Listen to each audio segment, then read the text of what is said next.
Bueno, vamos a informar el día de hoy.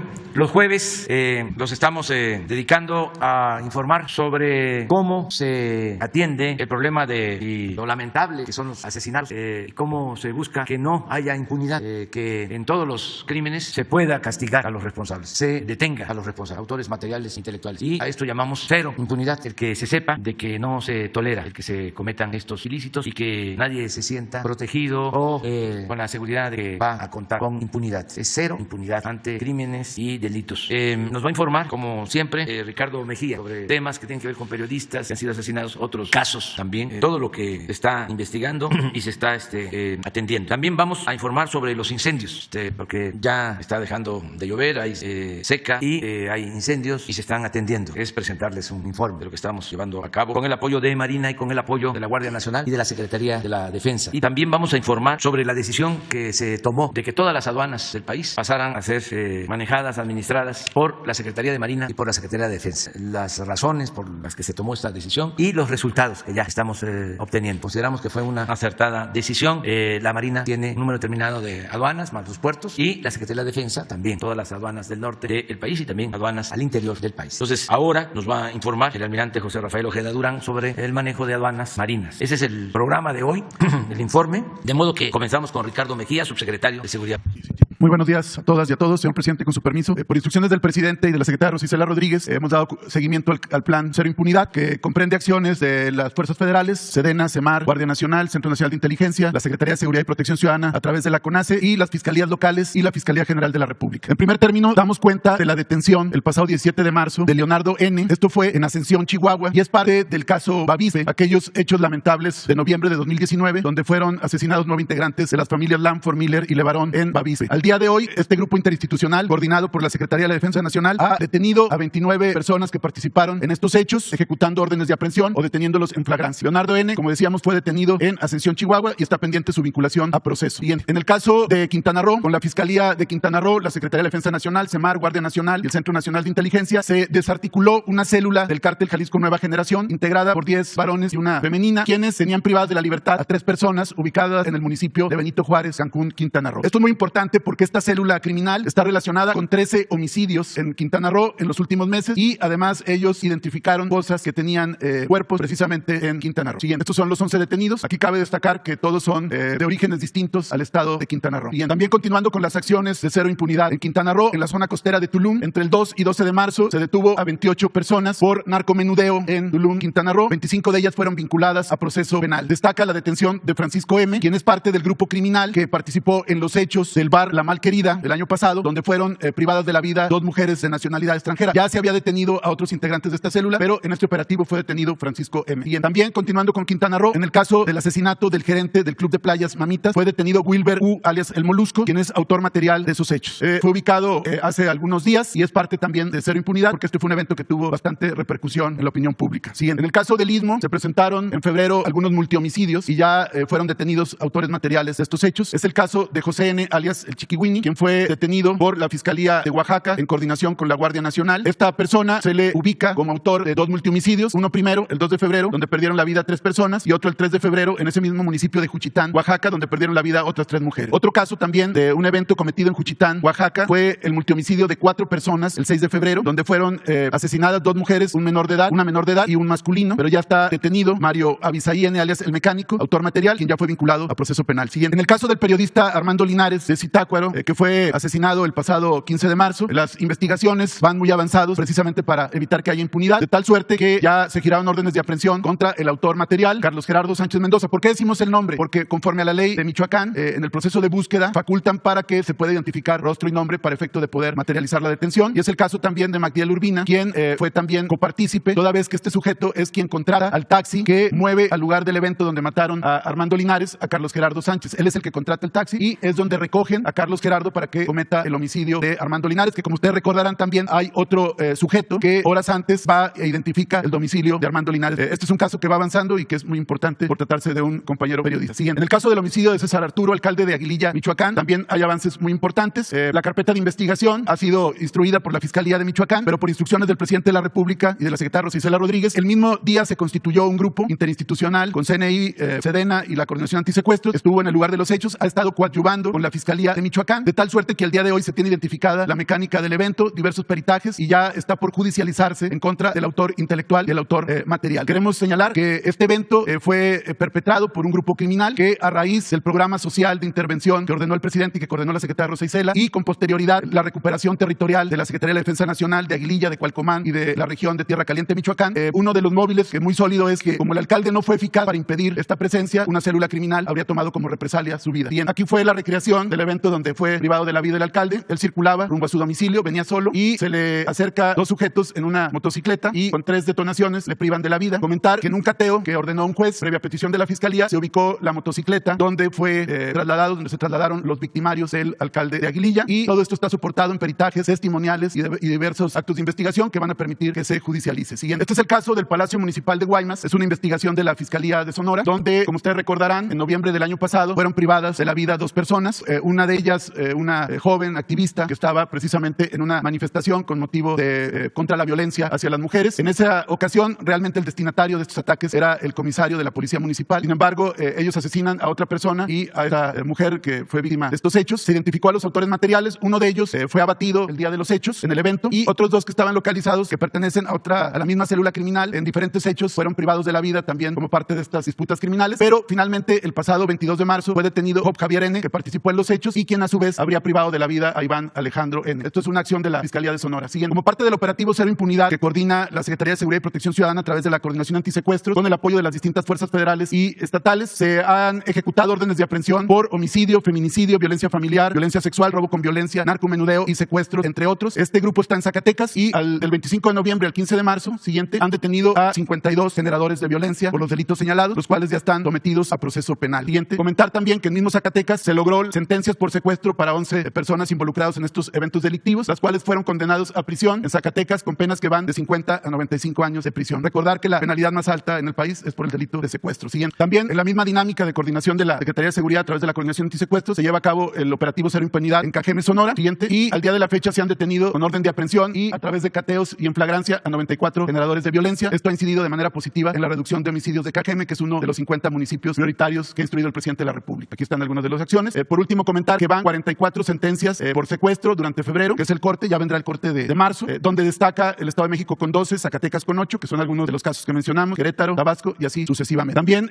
comentar, como aquí se le solicitó al presidente el día que se presentó el informe de seguridad, con relación al tema de Querétaro, en seguimiento a los hechos ocurridos en el Estadio Corregidora, únicamente recordar que hay 27 personas que se les detuvo a través de órdenes de aprehensión, que se han generado 40 órdenes de aprehensión, 35 cateos. Siguiente, que es una acción de la Fiscalía de Querétaro, pero hemos estado muy en comunicación con el gobernador Mauricio Curi también para ofrecer el apoyo correspondiente, aunque es un tema del ámbito local. También hay carpetas por abuso de autoridad y delitos contra la administración de justicia. Siguiente, pero comentar lo que aquí quedamos el pasado día que se presentó el informe. Esta es una decisión de la Asamblea de Clubs y la Federación Mexicana de Fútbol, no compete al ámbito público de seguridad, pero por ser un tema de interés público se comenta. En el caso del Club Querétaro y el Estado Corregidora van a jugar un año a puerta cerrada, jugando como local. Inclusive esto aplica si van a un estadio distinto al Corregidora. Las categorías de básicas y femenil también jugarán a puerta cerrada. La porra, el grupo de animación de Querétaro, está vetado 3 años de los partidos que juegue como local el Club Querétaro. La porra del Atlas 6 meses. Los mandos de la directiva del Gallos Querétaro quedaron inhabilitados para operar durante 5 años y el dueño del Gallos Querétaro tendrá que poner a la venta el equipo en un año y en caso de no conseguir comprador, la Liga Mexicana de Fútbol asumirá la conducción de este equipo. Esto es en cuanto a medidas por el evento y como consecuencia del mismo, según nos informó la Federación Mexicana de Fútbol, no se permitirá ningún ingreso de grupos de animación visitantes a cualquier estadio de la Liga MX hasta nuevo aviso. Las personas que sean encontradas culpables de los hechos del pasado 5 de marzo se les prohibirá el ingreso de por vida a cualquier club o estadio de fútbol. Los clubes deberán contar con un proceso obligatorio de credencialización de grupos de animación. El manejo de estos grupos dentro y fuera del estado será por parte de las autoridades estatales, municipales de seguridad pública, no los grupos de seguridad privada, sino grupos de seguridad pública. Los clubes no podrán dar ningún apoyo económico en especie a los grupos de animación y van a tener que instrumentar un mecanismo de credencialización de los grupos de animación y paulatinamente irán un proceso de identificación de aficionados en todos los eventos de fútbol del país. Siguiente, comentar que tuvimos 2 reuniones con los presidentes tanto de la Federación como de la Liga Mexicana de Fútbol. En el caso de la Secretaría Secretaría de Seguridad. Los acuerdos que se alcanzaron fue crear un mecanismo de información, de intercambio de información en materia de seguridad, sobre todo con un afán preventivo. Segundo, tener un enlace permanente con la Dirección de Seguridad de la Liga MX y la Federación Mexicana de Fútbol para revisar el estatus legal de las empresas de seguridad privada que no tengan sanciones, su capacidad operativa. Esto es muy importante porque gran parte de la responsabilidad del evento de Querétaro fue porque la empresa de seguridad privada, que tenía un permiso local, no un permiso federal, no contaba con las condiciones para esto. Entonces se va a revisar a todas las empresas de seguridad privada, que es una competencia de la Secretaría de Seguridad, y ya la Liga requirió el listado de empresas de seguridad privada a todos los clubes. Se planteó, esto se va a revisar, no es un tema que se tenga que resolver de manera inmediata, pero sí revisar el tema de la venta de cerveza y alcohol,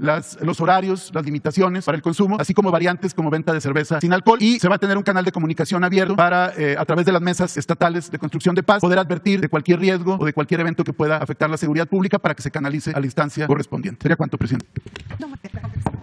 Bien, con su permiso, señor presidente, muy buen día para todos y para todas. Informo a ustedes sobre las condiciones que se encuentran en los incendios activos en el territorio nacional, conforme la información de la Comisión Nacional Forestal. En el momento, con el corte del día de ayer, tenemos 33 incendios forestales activos, 1.513 personas combatiendo estos incendios de diferentes instancias, y asimismo se tiene un aproximado de 4.278 hectáreas afectadas. Resaltando que son 10 helicópteros los que están siendo utilizados para atender a aquellos incendios forestales que tienen un mayor riesgo. De estos 33, 10 son los que tenemos ahorita con una vigilancia muy específica por parte de la Sedena, de la Marina, de la Guardia Nacional y evidentemente de la CONAFOR y de la Coordinación Nacional de Protección Civil.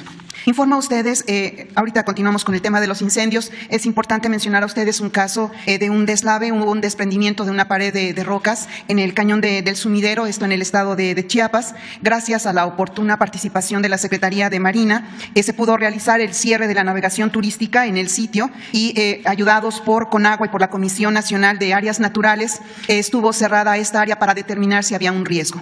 Afortunadamente, el día de ayer hubo una visita, se estuvo recorriendo toda esta zona donde fue el deslave y se determina que no hay riesgo a la población. En el transcurso del día de hoy se va a reabrir el paso a las embarcaciones turísticas de una forma parcial y dando sugerencias a todos los visitantes para tener un resguardo de la vida. No hay lesionados, no hubo nada que lamentar. Ahora sí, continuando con el tema de los incendios, el día de ayer estuvimos en Tepoztlán, Morelos. El día martes 22 de marzo, aproximadamente a las 4 de la mañana, dio inicio un incendio forestal en una zona llamada como El Teposteco. Esto fue a 1 kilómetro más o menos de una comunidad llamada Tierra Blanca, en el paraje Los Corredores.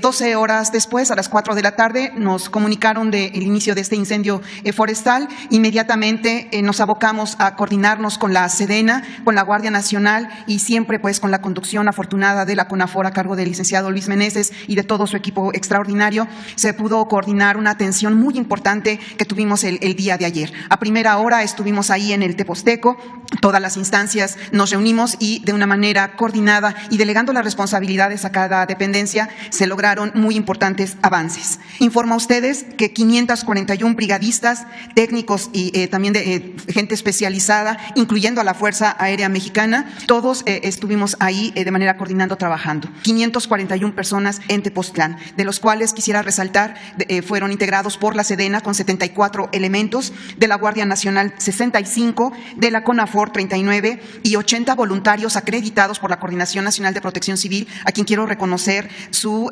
respeto a la naturaleza y también a las autoridades que tienen como responsable el combatir este incendio. Hasta el día de ayer se determinaron 95 hectáreas afectadas. Seguramente al rato a las 11 de la mañana tendremos otra reunión en donde se nos informará cuál fue el avance en el transcurso de la noche. Hay que recordar que en las noches no es posible combatir los incendios forestales porque también tenemos que resguardar la vida de los combatientes. Entonces se hará un sobrevuelo de valoración para ver cuál es el avance de este control del incendio y también de la liquidación. Ayer, a la conclusión de los trabajos, aproximadamente a las 6 de la tarde, tuvimos una reunión de evaluación y se determinó que el 60% se tiene controlado y hay un 30% de liquidación del incendio. Repito, 541 brigadistas, 52 vehículos terrestres y 2 helicópteros, uno de la Sedena y otro de de la Guardia Nacional. Estuvo ahí todo el tiempo también el general Toscano, que es el comandante de la zona militar, estuvo ayudándonos, orientándonos en todo lo que respecta a estas tareas tan importantes que en realidad, haciendo un comparativo al año pasado, el resultado es mejor, es positivo, actuamos con mayor rapidez. El año pasado, el 11 de abril, fue cuando tuvimos el incendio en el Teposteco, se fueron afectadas 350 hectáreas. Hoy el reporte son de 95 y esperemos que mañana tengamos ya pues muy buenas noticias y la conclusión de este incendio. Por último, informo a ustedes sobre un incendio que se reportó el día de ayer, 23 de marzo, esto en la zona protegida, en el área natural llamada La Primavera, esto en Zapopan, Jalisco. Afortunadamente se pudo actuar también de una manera muy pronta, muy coordinada.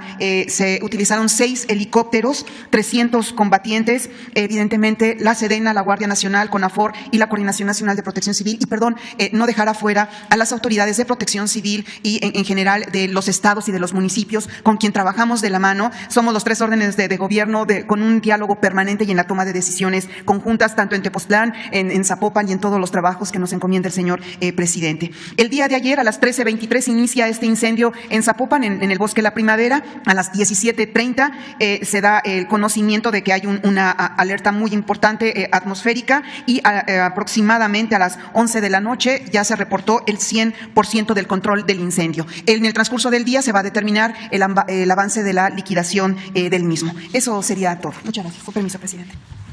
Continuamos con el informe de incendios forestales. También, por favor, el día de ayer, también temprano, se ubicó un incendio forestal en lo que es la reserva de la biosfera El Cielo, en el ejido Joya de Manantiales, municipio de Gómez Farías, Tamaulipas. Ya la región militar, la zona militar que tienen bajo responsabilidad esas áreas, ya la están atendiendo.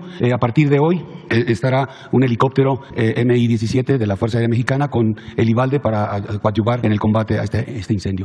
Adelante, por favor. Son 300 hectáreas. Lo que se tiene de información afectada, solamente tenemos el 30% del control del incendio. Hay 154 personas participando de diferentes organismos. Por un lado, autoridades civiles, son brigadistas de CONAFOR, brigadistas de Protección Civil estatal y también voluntarios. Y por parte del personal militar están 73 elementos militares y 20 elementos de la Guardia Nacional con 10 vehículos. Entonces ya se toma la acción para poder controlar y dependiendo de las circunstancias que priven hoy en el Teposteco, los helicópteros que están apoyando ahí, determinar el día de hoy con el apoyo de los helivaldes, se trasladarán a esta área para coadyuvar en la extinción de este incendio en esta reserva de la biosfera. Esto, señor presidente. Gracias.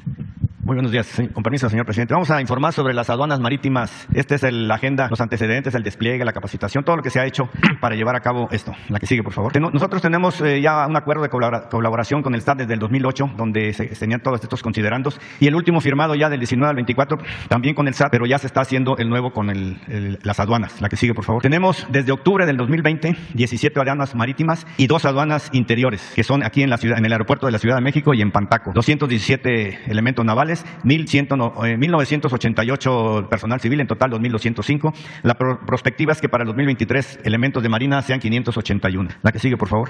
En los cursos realizados, lo que estamos haciendo en Chichimequillas, aquí en el estado de Querétaro, en oficiales de comercio exterior, diplomados de aduanas y seguridad nacional, oficiales de comercio exterior, eso lo vamos a hacer en el Centro de Estudios Superiores Navales. Igualmente de verificadores los vamos a hacer en el terreno, va a ser en las aduanas de Manzanillo y de Veracruz. Y igualmente abogados de aduanas, también estos van a ser en el Centro de Estudios Superiores Navales. Esto es para que vean que no estamos improvisados, sino que tenemos un personal altamente capacitado para hacer las labores en el terreno de las aduanas. Por la que sigue, por favor. Esto es lo que se ha asegurado desde octubre del 20 a febrero del 22 en cuestiones de dólares americanos, pesos, municiones, armas, sustancias prohibidas, buques inspeccionados y contenedores. Aquí nos faltó incluir lo que se refiere a precursores, que también es una cantidad considerable. La que sigue, por favor. En la recaudación de aduanas de febrero, estamos hablando del mes de febrero del 21 y el mes de febrero del 22, hubo un aumento del 16% en la recaudación. La que sigue, por favor. Y en lo que se refiere del octubre del 20 a febrero del 22, la recaudación fue de un 13%. La que sigue, por favor. En movimiento de carga comercial en los diferentes puertos, de enero 20 a febrero del 22, como pueden ver, ha ido un aumento en el movimiento de carga de un 16.34%. La que sigue. Y en lo que se refiere a movimiento de contenedores en los puertos, de enero 20 a febrero del 22, también hubo un aumento de 10.64%. El verde, desde luego, es Manzanillo. Manzanillo es nuestro puerto que más movimiento de contenedores tiene. La que sigue, por favor. La modernización de equipos de revisión no intrusivos que se van a dar en las aduanas, tanto en las aduanas marítimas como en del aeropuerto de la Ciudad de México. Ese es el total de equipos, el costo que va a tener,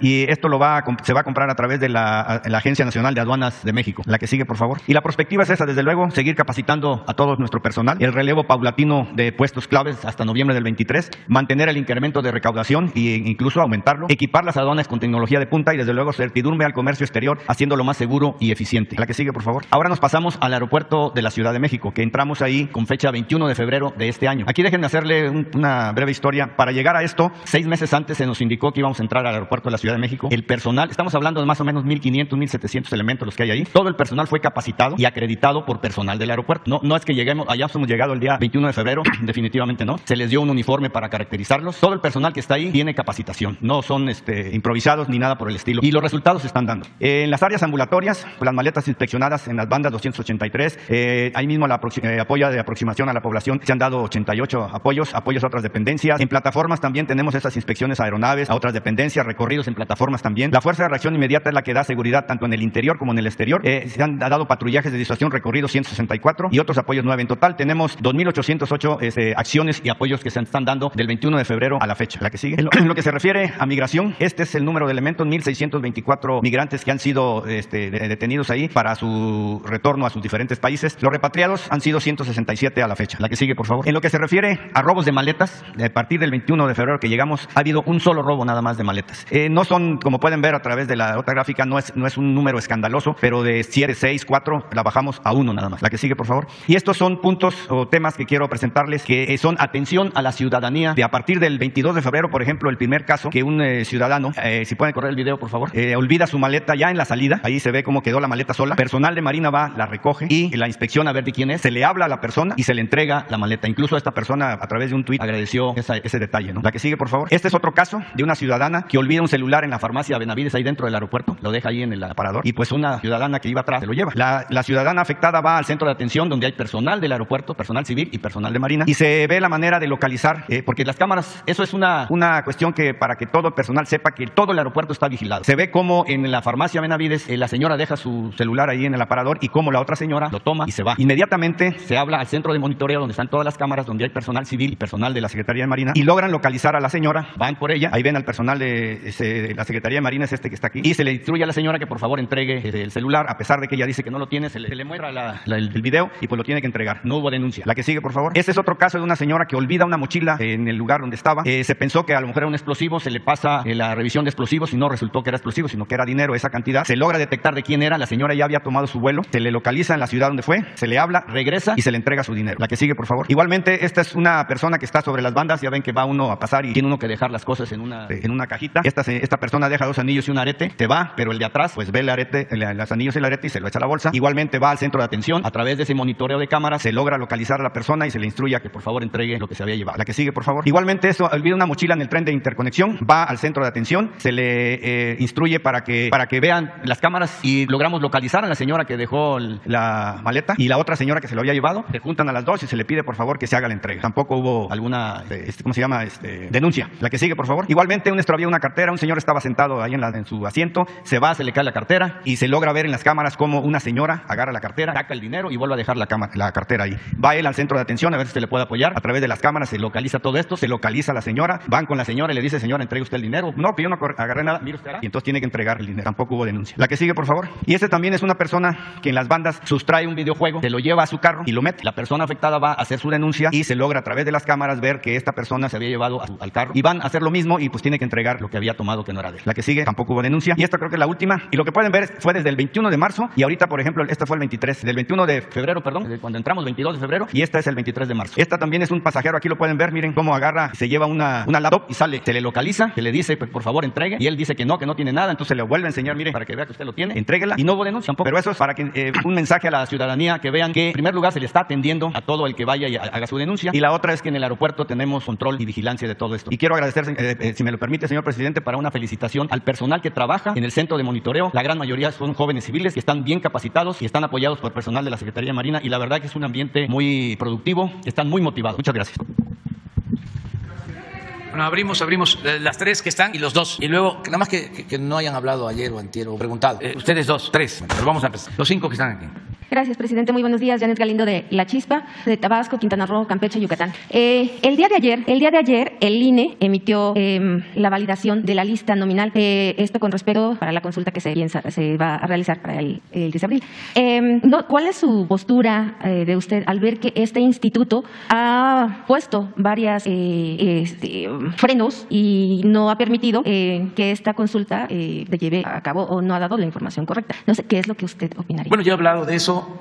No considero que sea propicio seguir tratando el tema. Pienso que los ciudadanos, aún con poca información, con poca difusión, ya tienen los elementos básicos. Y se trata de la democracia. Es una consulta y a todos los mexicanos nos importa mucho participar, ser tomados en cuenta, a todos. De modo que ya se sabe que el día 10 de abril va a haber esta consulta y es algo legal, legítimo, está en la Constitución, pero además tiene que ver con la democracia. Y pienso que aún con todos los obstáculos, los ciudadanos ya tienen la información y ellos van a decidir si participan o no participan, si votan en un sentido o en otro, ya, a regañadientes, pero ya se sabe un poco más. Hubiésemos deseado que se diera una difusión completa, plena, pero no fue posible. Ni el INE, ni los medios de información, con honrosas excepciones, no le dieron o no le han dado hasta ahora la importancia que tiene este proceso democrático. También hubiésemos deseado que se instalaran casillas en todos lados para que todos pudieran participar y les quedaran cerca las casillas, pero no es así. Solo se van a instalar el 30% de las casillas que se instalan en una elección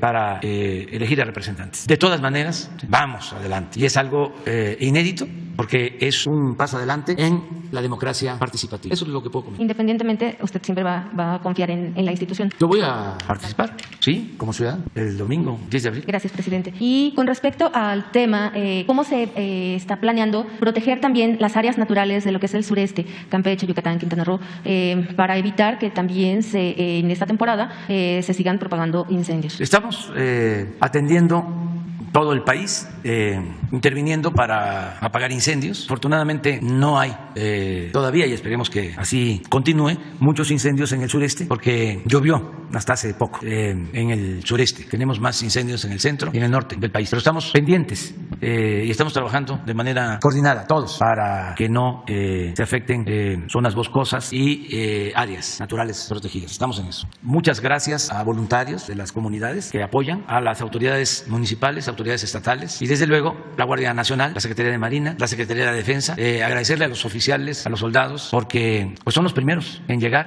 También a los integrantes de la Comisión Forestal, que tienen mucha vocación de servicio, protegen, quieren mucho a la naturaleza. Agradecerles a todos, a los de Protección Civil. Estamos todos juntos trabajando. Muy bien. El gobernador Francisco López de sitio en unos pueblos de Tamaulipas. Allí en Tamaulipas, el gobernador Francisco García Cabeza de Vaca ha expropiado grandes extensiones de la playa en Madero y en la pesca en Soto La Marina. En el primero pretenden obtener al menos 1,000 millones de pesos. Hoy estoy aquí porque los vecinos de la pesca me han pedido recurrentemente como medio de comunicación que le informe a usted que en la pesca son 42 hectáreas desplazando a los comuneros y destruyendo sus casas y sus propiedades. Hay más de 70 solicitudes de amparo de los vecinos. En ambos casos, la expropiación se hace con fin de utilidad pública. Ese es el argumento. Sin embargo, a la vuelta de un mes se pone en venta estos terrenos como una licitación pública. Esto significa, me parece, una privatización. Esa es una primera. Quiero rápido comentar la otra para darle más tiempo a mis compañeros. Esa es una. La otra, los vecinos de la pesca piden su intervención. Piden que ellos han estado ahí desde 1787 y de pronto aparece un dueño que nadie conoce, un dueño que no tiene ningún título de propiedad y de pronto, casualmente, ese dueño es del mismo municipio de donde es García Cabeza de Vaca, de Reynosa. Esa es una situación. La segunda es, ¿ha considerado usted alguna línea de investigación para saber si desde la oficina del exconsejero jurídico Scherer se le brindó información de alerta privilegiada al gobernador Francisco García Cabeza de Vaca en su proceso de desafuero y su proceso legal en su contra? Esa es la pregunta, porque hoy la Suprema Corte de Justicia de la Nación, después de mucho tiempo, tiene una audiencia constitucional donde de aportación de pruebas. En Tamaulipas, señor presidente, la gente está pidiendo justicia. Gracias. Bueno, en el primer caso y en el segundo también le vamos a solicitar al secretario de Gobernación, Adán Augusto López Hernández, que atienda estas peticiones. La de quienes viven en la pesca y que están quejándose, según lo que expresas, de un posible desplazamiento despojo, porque tienen ahí viviendo ya bastante tiempo, ¿no? Eso es, básicamente. Hay un derecho ya de posesión y lo que hay que ver es quién es el legítimo propietario de esa superficie, de esa área. Entonces vamos a pedirle al secretario de Gobernación que nos ayude y que nos presente un informe y que hable con las partes para que se busque un acuerdo, y si no, como ya se han interpuesto estos amparos, que sea la autoridad judicial la que resuelva. Eso por lo que corresponde a tu primer planteamiento. Lo otro, no tenemos nosotros información, no sabemos. Eso tiene que ver básicamente con la Fiscalía General de la República. La Fiscalía, que fue la que llevó a cabo la investigación sobre la presunta responsabilidad del actual gobernador de Tamaulipas, y también atendió este asunto el Poder Legislativo y está, en efecto, en el Poder Judicial. Entonces, vamos a esperar a que sean estas instancias las que decidan, las que resuelvan. Yo, desde el principio, he sostenido, y es una convicción, de que no debe de haber impunidad para nadie, pero también que no se deben de fabricar delitos y que no debe haber venganzas con propósitos políticos, que se tiene que aplicar la ley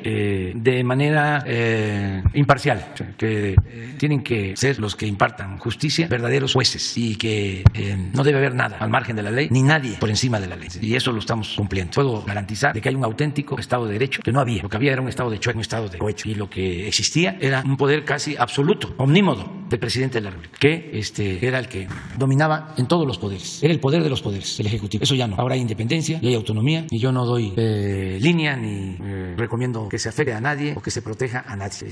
La Fiscalía tiene autonomía y el Poder Judicial lo mismo, como los diputados y los senadores. Ni siquiera me reúno con los diputados y senadores que pertenecen al movimiento por el que yo estoy aquí. No tengo una relación permanente, porque ellos saben que nosotros fuimos electos, ellos y otras autoridades, me incluyo, para servir al pueblo, para acabar con la corrupción, para acabar con la impunidad, para ayudar a los desamparados, a los desposeídos, a los pobres, a los marginados. Esto es un cambio verdadero, es una transformación. Entonces, vamos a atender lo que tú estás planteando con el secretario de Gobernación. Muy bien, quedamos que son los 5. Buenos días, presidente. Beatriz Contreras Castillo, de la revista Polemón, de Jaime Avilés. En la revista hemos hecho varias investigaciones y, bueno, sabemos que muchos personajes nada más al iniciar su gobierno perdieron privilegios. Algunos por los contratos que tenían y otros por los pagos de los impuestos que antes evadían. Entre ellos, el publicista Carlos Alasraqui recibió desde 2002 hasta 2018 contratos que ascienden a 49 millones de pesos y, investigamos sobre esto en Polemón. ¿Usted qué piensa del odio y los ataques que difunden todos los días personajes como él? ¿Cree que ahora tienen otras intenciones? Pues ya no se sienten, como usted ha dicho, dueños de México. Pues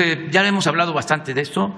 Yo celebro que haya polémica, que haya esta confrontación política. Deseo que sea respetuosa, con urbanidad, pero no deja de ser algo que enriquece la vida pública del país, el debate. Y ya lo he dicho muchas veces, hacía mucho daño la simulación. El régimen de corrupción y de privilegios que se había impuesto tenía como protección todo este mecanismo, un andamiaje de protección para legitimar sus corruptelas. Entonces, tenía intelectuales a su servicio, medios de información a su servicio, y de esa manera hasta legalizaban los robos. Ese fue el papel de diputados y de senadores durante todo el periodo neoliberal. Se dedicaron a reformar la Constitución para favorecer a un grupo de saqueadores que se quedaron con bienes del pueblo, con bienes de la nación. Por ejemplo, ¿cómo explicar que legisladores aprobaron el FOBAPROA? Los mismos de ahora, los mismos conservadores de ahora, que antes engañaban de que eran distintos. Pero cuando se aprueba el FOBAPROA, se unen. Y eso es legalizar un robo, un atraco, porque convirtieron las deudas privadas de unos cuantos en deuda pública. Esa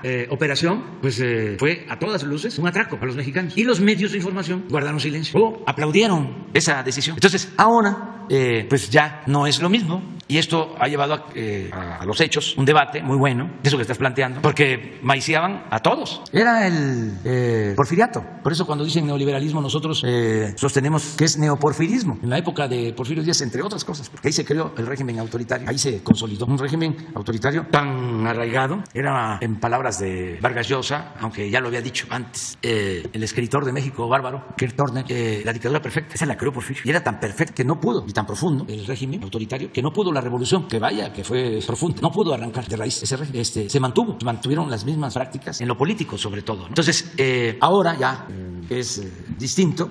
Porfirio Díaz, pues, era pan o palo, era entierro, encierro o destierro, y era el maiceo. Cuando había un opositor que lo cuestionaba, decía, ese gallo quiere maíz, y maiceaban al gallo y ya dejaba de cantar el gallo. Entonces, esa política de maiceo, pues, se mantiene hasta ahora. Más que ahora el maiceo corre a cargo de los desplazados, de los que se sentían dueños de México, de las cúpulas económicas, de los políticos corruptos. Estos son los que maicean a latinos, a muchos. Entonces, los que recibían dinero los que eran maiciados por el presupuesto público ya no son maiciados, pues están enojados. En ese mismo sentido, presidente, ayer publicamos una investigación respecto a la película que filmó Eugenio Derbez, donde debutó como director, No se aceptan devoluciones. Recibieron 3 millones de pesos de parte del gobierno de Guerrero cuando se estaba filmando, solamente por poner los logos en los créditos y tener facilidades donde grabaron en el puerto de Acapulco. Esto sucedió durante el gobierno perredista de Carlos Aguirre, quien salió tras la desaparición forzada de los 43 normalistas de Ayotzinapa. Y bueno, ahora ya vimos que también salió en un video haciéndose el ecologista para denunciar la parte de la construcción del Tren Maya. También pues este mismo tipo de artistas, que muchos de ellos ni siquiera viven en México, no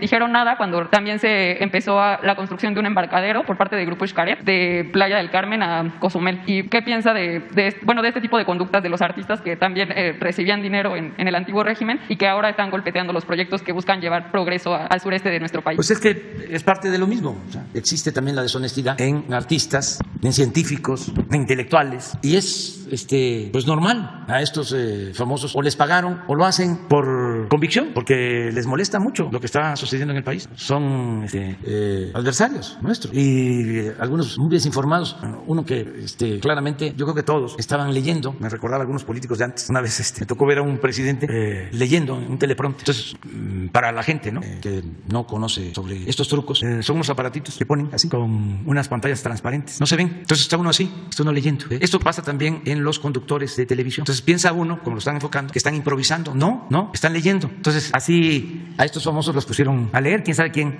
hizo los textos? ¿Quién financió? No es que les hayan pagado. También hay esa posibilidad que les hayan pagado, pero sí costó la producción y alguien está detrás.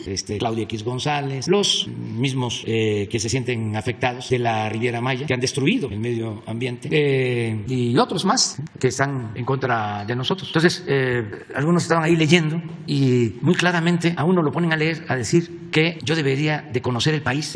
Yo creo que lo conozco un poco más que él, ¿sí? Voy a presumir porque me da la oportunidad de hacer, ofrezco disculpas, pero no creo que haya un mexicano que conozca todos los municipios de México, como el que les está hablando, y ofrezco disculpas por decir, pero le hacen el guión, es una actuación, y él lee. Una vez me tocó ir a un acto, era yo jefe de gobierno, y estaba el presidente de ese entonces hablando, leyendo también así. Existía el Estado Mayor y era el encargado de poner los teleprompters. Y voltean a ver así, yo así, porque está el otro, y van leyendo. Y el que está viendo en la televisión pues está pensando, qué congruente, o sea, qué capacidad para improvisar, porque no aparece los teleprompters. Lo mismo en el caso de los conductores de televisión, que están viendo la cámara y abajo está pasando un texto, que es el que están leyendo. Pues todo esto es para desmistificar, para que la gente tenga una idea más clara de que no es la panacea la cámara, ¿no? Y que todo es montaje, o no todo, pero una buena parte. Entonces, esa vez me invitaron a un acto que precisamente tuvo que ver con la inauguración de la terminal 2 del aeropuerto aquí en la ciudad. Y yo estaba sentado en la primera fila y junto, como era jefe de gobierno, estaba el secretario de Marina de ese entonces. Y antes de que empezara a hablar el presidente, le pregunté, oiga, ¿y esos aparatitos que están ahí? Ya me explicó, pues son para... muy bien. Entonces empezó a hablar y en eso como que se apagaron los teleprompters a mitad del discurso, ¿no? Y eso debe ser tremendo. Porque ¿cómo será? Entonces, en la desesperación dice el presidente, pásale. Entonces yo volteo a ver y todo el mundo para ver si eran los de atrás, ¿no?, que iban a pasar. No, era que se había atorado la parada. Entonces, eso es un poco lo de los famosos. Ya pues hemos respondido, no hay destrucción de la selva. Es una brecha, cuando mucho, de 50 kilómetros, de los 1550. Y no es monte alto, no es selva, es un acahuate, es distinto. Pero ellos no distinguen sobre esto. Pero a cambio de eso, porque tenemos que hacer la brecha para hacer el camellón y poner las vías para que pase el tren, a cambio de eso, estamos sembrando en toda la ruta del Tren Maya 200,000 hectáreas de árboles. Y ya quedamos con el secretario que en los 1.500 kilómetros del tren, de lado y lado, van a sembrarse hileras de árboles que dan flor, como el guayacán, el maculí, el flamboyán, en toda la ruta del tren. Y se está reforestando. Además de eso, se están creando 3 parques naturales. Uno precisamente en Tulum, de más de 1,000 hectáreas.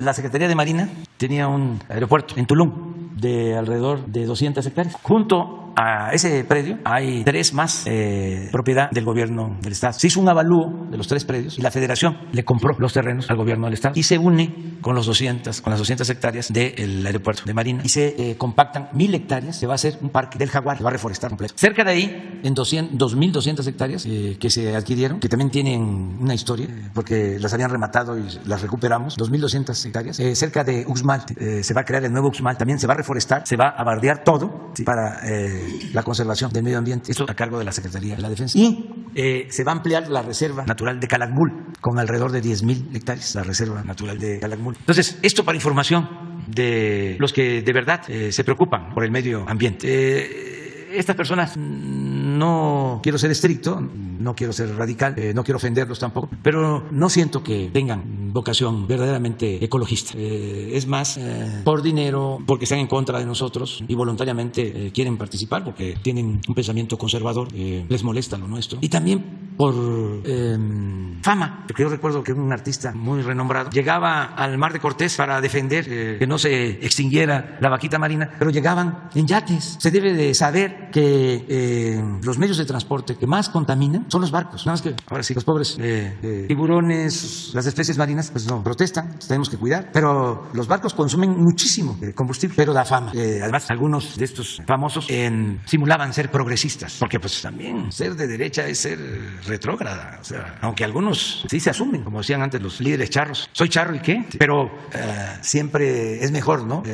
Pasar por progresista buena onda, ¿no? Y así engañan. Hay de estos famosos pues que hacen publicidad, que cobran a empresas que destruyen el medio ambiente, pero al mismo tiempo cuestionan estas obras que son para beneficio de la gente, para beneficio del pueblo. En el Tren Maya deben de estar trabajando actualmente como 50,000 personas que tienen su trabajo y van a trabajar muchos más y no se afecta el medio ambiente, al contrario, lo que se busca es que se conozca la riqueza natural del sureste. Llegan hasta 500 vuelos diarios a Cancún y lo que queremos es que los que llegan a Cancún y van a llegar a Tulum, porque también va a haber un aeropuerto internacional, se puedan internar hacia Campeche, hacia Chiapas, hacia Tabasco y conocer toda la riqueza natural y la riqueza artística, cultural del sureste, lo que es el mundo maya. Es de las zonas arqueológicas más importantes del planeta, que por cierto las estamos conservando, estamos cuidándolas, estamos invirtiendo para tenerlas en buen estado. Entonces, ojalá y estos famosos se informen más, no se dejen sorprender, que a lo mejor algunos ni sabían lo que iban a ocasionar con lo que están planteando. Fueron utilizados posiblemente, porque sí, detrás hay toda una estrategia. Yo les doy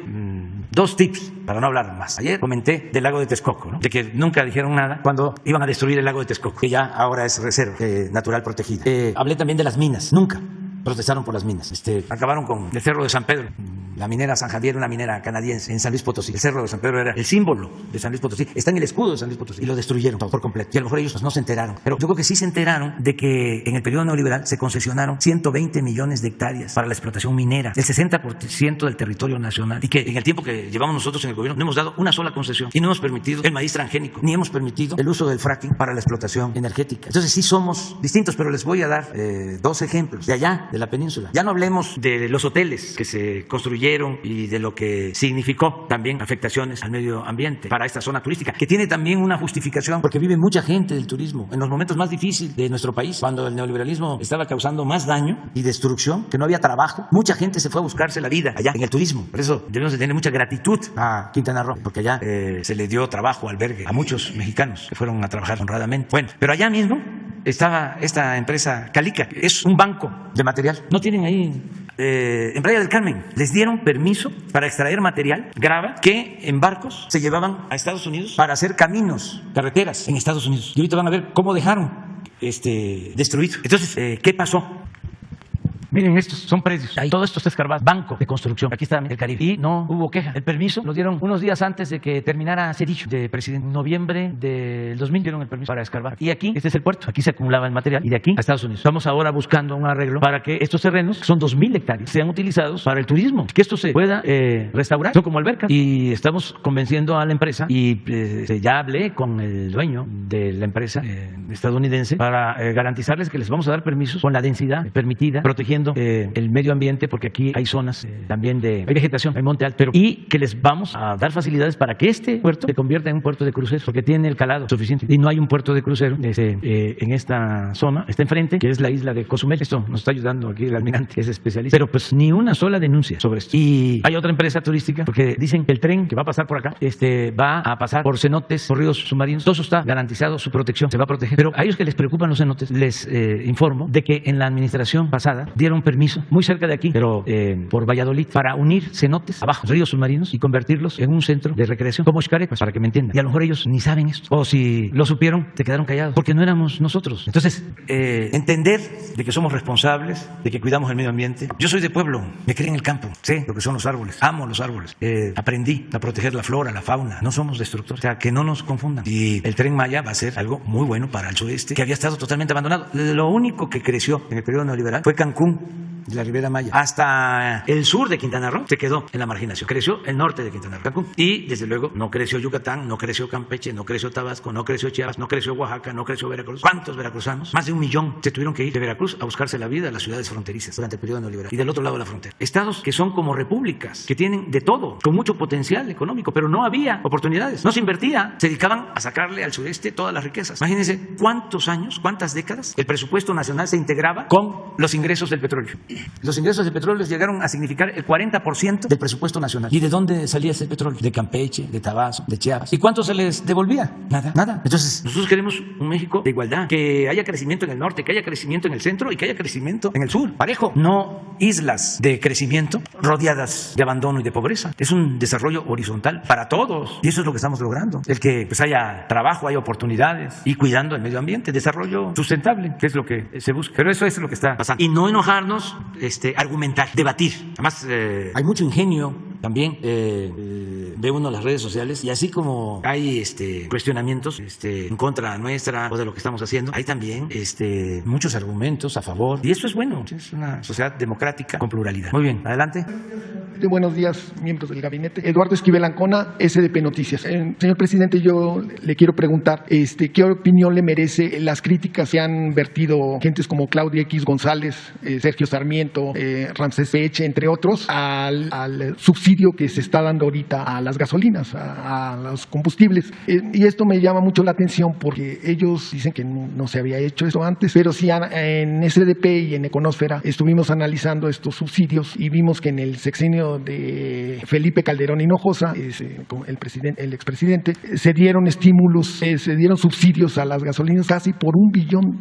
Pero este subsidio pues parece que no llegó bien porque en el sexenio del expresidente Calderón el precio de la gasolina magna subió en 69.6%. El precio de la premium subió el 44.7%. El diésel el 106.4%. Subió en todo el sexenio.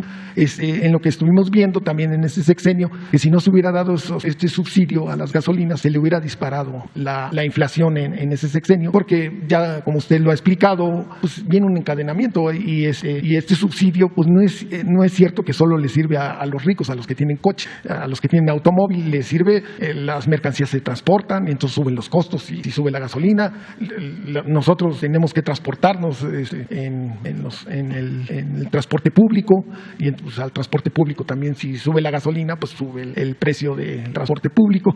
Y lo curioso del caso es también que en ese sexenio, con todo y que también se hizo una aparente reconfiguración y se invirtió mucho dinero en las 6 refinerías que hay en México, en los 6 años de gobierno del panista michoacano, se refinó menos combustibles, el 12.1%, pues no sirvió, pero se invirtió mucho dinero para la reconfiguración. Inclusive hubo actos de corrupción y estuvo implicado un político muy cercano a Felipe Calderón, como era César Nava, que fue acusado de quedarse con dinero en la reconfiguración de la refinería de Cadereyta. Entonces, yo quisiera saber su opinión de este caso y por qué estas personas que pues apoyaban con todo a Felipe Calderón nunca dijeron nada y ahora sí lo dicen y es mucho menos dinero. O sea, calcula el doctor Peche, son 18,000 millones de pesos lo que se va a subsidiar, no el billón de pesos que se subsidió en el sexenio de Calderón. Sí,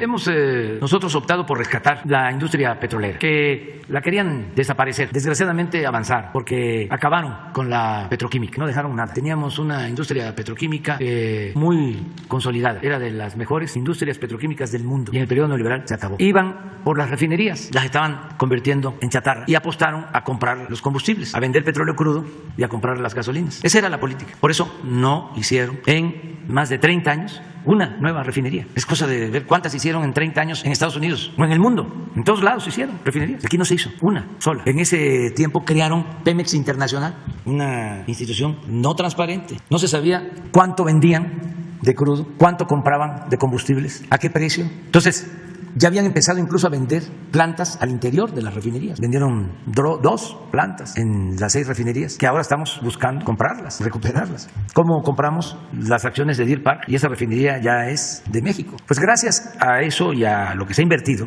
desde que llegamos, hemos reducido la importación de combustibles en un 48%. Ya en diésel prácticamente somos autosuficientes. Entonces esto nos permite tener una política más eficaz en materia petrolera y protegernos ante situaciones como las que se están padeciendo en el mundo, porque ahora el barril del petróleo, la mezcla, ayer estuvo creo que a $119 el barril. Entonces, ¿cuál es el balance? Estamos obteniendo más ingresos porque el barril de petróleo, lo que estamos exportando, alrededor de 900,000 barriles diarios, cuesta más, está entrando más dinero al país. Y ese excedente nos permite subsidiar la gasolina que consumimos y el diésel. La gasolina en México hoy es más barata que en Estados Unidos y que en otros países. Estamos hablando de 10, 15 pesos más barato que en Estados Unidos. Bueno, como no tenemos que comprar mucho afuera, porque ya producimos, ya aumentamos nuestra capacidad de refinación, ya el subsidio no es tan grande, tan cuantioso para las gasolinas y mantenemos los precios. Y se compensa, repito, porque cuesta más la mezcla de petróleo mexicano. Y también nos alcanza, tenemos un excedente para compartir con los estados, porque cuando aumenta el precio del barril de petróleo crudo, hay un porcentaje que es participable, es decir, para todos los gobiernos del país. Entonces ahí les va a tocar un ingreso adicional y todavía nos va a quedar una utilidad. Lo tenemos bien analizado sobre lo que conviene al país. ¿Y por qué el subsidio a la gasolina? Porque necesitamos controlar la inflación. Si se desata la inflación, nos afecta mucho, porque es carestía, aumenta el precio de todo y no nos rinde el ingreso. Podemos tener incrementos salariales, pero por la inflación se reduce nuestra capacidad de compra. Entonces no hay que permitir la inflación. Y hay varias maneras de enfrentarla. La mejor es produciendo lo que consumimos, ser autosuficientes en energéticos y ser autosuficientes en alimentos. ¿Dónde es que pega más la inflación? En energéticos y en alimentos. A ver si no está la tablita de la diferencia de inflación de Estados Unidos y México. Nosotros tenemos afortunadamente menos inflación que en Estados Unidos y se debe en buena medida a que estamos controlando los precios de los combustibles y ellos no han podido. Se acaba de quejar el presidente Biden de que aunque bajaba el petróleo crudo, la gasolina no se reducía en su precio en Estados Unidos, o el precio de la gasolina. Entonces, esa es una forma de enfrentar la inflación. Repito, lo mejor es la producción. Otra forma son estas medidas, como las que estamos aplicando. El que cuidemos precios de todo aquello que tiene que ver con la economía popular, que puede provocar carestía. Otra posibilidad es la apertura comercial, que no la descartamos, porque todavía México tiene aranceles para la importación de algunos alimentos. Entonces, si estamos en un mundo de libre mercado, si hay una situación de incremento de precios por falta de alimentos o de materias primas en México, se abre al mercado para importar, se quitan aranceles y entra carne de pollo y entra huevo y entran granos a mejores precios. Eso también es un mecanismo que no descartamos para enfrentar la inflación. Ahora, los financieros, también esto en el mundo, cuando hay inflación, ¿qué es lo que hacen? Buscan parar la economía. Esto lo acaban de hacer en Estados Unidos por primera vez en varios años. Aumentaron 0.25% sus tasas de interés. Ayer aquí en México, el Banco de México aumentó la tasa de interés 0.50. Vamos a tener una tasa de interés de 6.5, porque cuando aumentan las tasas de interés hay menos inversión y se supone que baja la inflación. Es un mecanismo de control. De todas formas, cuando llegamos nosotros al gobierno, la tasa de interés era del 8%. La bajamos hasta el 4%. Pero ahora por esto ha ido subiendo. La decisión de ayer la tomaron en el Banco de México por unanimidad y nosotros respetamos la autonomía del Banco de México. Pero bueno, es para informar de todo lo que estamos haciendo. Esto es la diferencia. Pero esto se refleja hasta la fecha. Este es nuestro impacto en energético de inflación y este es el resto de componentes. Y en Estados Unidos es 1.9. Y yo espero que resuelvan pronto en Estados Unidos porque tengo información, como en Europa, mucho malestar de los consumidores por los incrementos en los precios de energéticos y de la luz. Pero bueno, cada país tiene su política. Nosotros tenemos esta inflación 7.13, ellos estarán en 7.9. Y esto se conserva porque este corte es hasta el 22, pero esto es lo que se conserva. Y aquí ven energéticos y nosotros en el resto de componentes estamos arriba. Por eso es la política. Y hay una variable, dirían los tecnócratas, hablando físico, como dirían en mi pueblo, que es fundamental, que es la más importante de todas las variables. Muchas gracias, señor. La honestidad, que no haya corrupción. Esa es la gran diferencia. A nosotros nos alcanza el presupuesto y podemos hacer frente a todas las adversidades porque no se permite la corrupción. Y lo que había antes era un gobierno tomado, secuestrado, saqueado. Entonces, así no se puede. Aunque se trate del modelo económico más perfecto, con corrupción no funciona nada, nada. Por eso la clave está en no permitir la corrupción. Y era mucha la corrupción que había, mucha, desmedida. Se dedicaban a robar, a saquear. Eso es todo. No hace falta ser doctor en economía para saber cómo administrar bien. Muy bien, adelante. En otra pregunta, así rapidísimo, también quiero preguntarle qué opinión le merece que la senadora panista Kenia López Rabadán y el caricaturista Paco Calderón están diciendo que el aeropuerto internacional Felipe Ángeles no tiene la categoría internacional, cuando ya se dio en el Diario Oficial de la Nación que es un aeropuerto internacional que tiene un recinto fiscal donde se pueden para las mercancías, para la importación, exportación, y también se tiene una oficina migratoria. Y no solo eso, sino bajo el capítulo 14 de la aeronáutica se dio ya la categoría, ya se presentó en el Diario Oficial de la Nación que es un aeropuerto internacional. Que no se haya podido, que ahorita no se puedan hacer rutas del Felipe Ángeles a Estados Unidos es porque la degradación de seguridad que pusieron, pero tengo informes de que en junio ya se recupera la categoría 1 y ya se pueden empezar a hacer rutas desde el Felipe Ángeles a los aeropuertos de los Estados Unidos. Y ya se hizo un embarque que venía de Laredo, Texas, el día 21 de marzo, vino de Laredo, Texas, al aeropuerto Felipe Ángeles, aterrizó y se hizo todo el movimiento de la carga aduanalmente. Entonces, y ya hubo un vuelo de una línea venezolana. Entonces, yo no sé por qué estos señores dicen lo que están diciendo, ¿no? Pues yo sí sé, es que son muy reaccionarios. O sea, ese caricaturista siempre pues está en el Reforma. O sea, ya, ¿para qué? No hay en el Reforma un articulista, un caricaturista que no sea conservador. No hay. O sea, ni siquiera hay moderación. Nada. Es un periódico completamente de derecha. O sea, no se puede esperar nada objetivo, profesional. No, es periódico tendencioso completamente. Entonces, claro que ya hay certificación. Lo que tú estás planteando, ya han llegado aviones de Estados Unidos, al que haces mención es un avión de carga y particulares. O sea, pero si no es una cosa es otra. Y pues están en su derecho. Nosotros tenemos diferencias con este caricaturista Calderón. En mi caso, yo creo que desde hace 20 años. Y me honra mucho. Es un timbre de orgullo el que tengamos esas diferencias. Y así con otros, de tiempo atrás. Porque siempre se opusieron al cambio. Y lo que querían era un bipartidismo de derecha, de dos partidos que eran lo mismo. Eso sí lo aceptaban. Tampoco así del todo, porque este caricaturista es recalcitrante como conservador. Entonces, de todas maneras, al otro partido no lo veía tan bien. Ahora sí ya se descararon y ya están unidos y ya se les olvidó todo. Porque nos ven a nosotros, pues como, espero, adversario a vencer y no enemigo a destruir. Pero sin duda están unidos en contra de nosotros. Entonces, es para que investiguen uno de los mejores aeropuertos del mundo, el aeropuerto de Santa Lucía, con la construcción de pistas más excepcionales en calidad, de mayor calidad. Creo que es el segundo aeropuerto en el mundo en la distancia de pistas. Y nosotros tenemos 4 kilómetros y medio de pista. 2 pistas de las 3, 4.5 kilómetros. O sea, es de lo mejor. Y el sistema de radares es de lo más moderno que hay. Yo estuve en la torre de control. ¿Cómo me gustaría que fuera? Para que vieran, ojalá y vayan a la torre de control, que hagan las gestiones ahí en el aeropuerto y se les lleva para que vean la tecnología avanzada que tiene el aeropuerto. Ya, que vayan. Este fin de semana, general. ¿Sí? Yo le pido que le manden la invitación. ¿Es el caricaturista y otra persona? ¿Mande? También, a los dos. A los dos, pero que vayan a la torre de control para que vean todo esto. O sea, sí es importante. Ya se nos terminó el tiempo, pero miren. Sí. Jesús, ayúdame.